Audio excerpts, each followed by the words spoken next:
waa'ee Singapore irra barreessa. Akkaataa itti diversity manage godhanii afaan hundaa afaan maal godhan creativity barbaachisa. Afaan maraanuu namni akka baratu afaan ifiitiin akka baratu afaan warra malee afaan biyyoolessaa akka ta'u recognition warra abbaa biyyummaa native isaan waan ta'an kennuudhaaf English immoo working language godhanii promote gochuu. I think sadarkaa Itoophiyaatti illee namoonni yaadu jiru.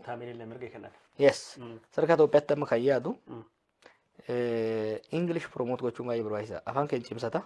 Afaan keenya cimsata. Afaan keenyas afaan saboonni afaan isaanii haa cimsatan.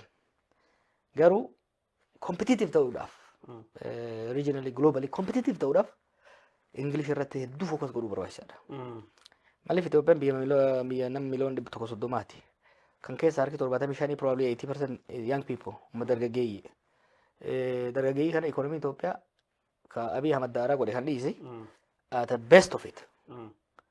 Humna kana baadhachuu hin danda'u.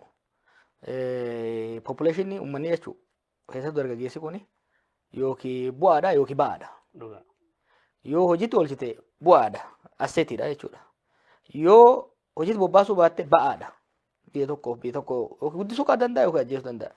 So we have to export and we are already exporting. Humna nama export godhu jira. Biyyoota Arabaatitti Oromoon kun qoftu gara miliyoona tokko olii jira.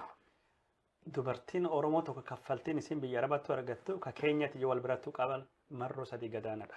Warri afaan Ingilishi waan dubbatu. Philippines ammoo Ingilishi san caaluu waan dubbataniif kan Itoophiyaan argattu wayita 5. Exactly. Waan kana baay'ee dukaleessaa illee baay'ee deddeema.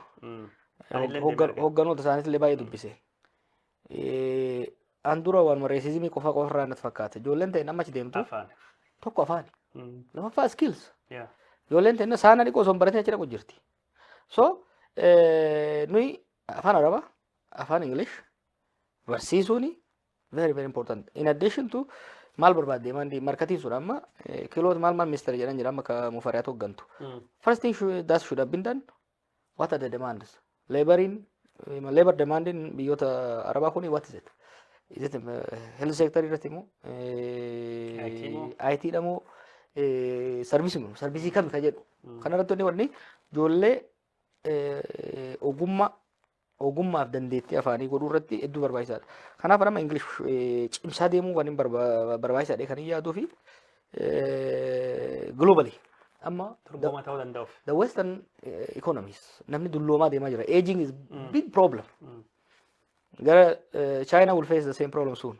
Japan in keessa jirti, Korea in keessa jirti, Western Europe kana keessa jirti, amma Germany rakkoo keessa jirti. Sooner or later humna namaa barbaadan.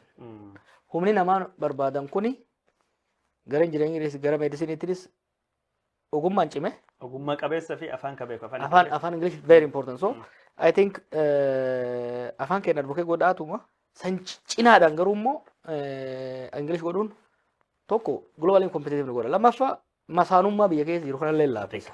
Masaanummaa biyya keessa jiru kana dorgommii wal qixxeessa. Ka Amaariffaa dubbatu, ka afaan Tigree dubbatu, ka Oromoo dubbatuuf dirree dorgommii wal qixxeessa.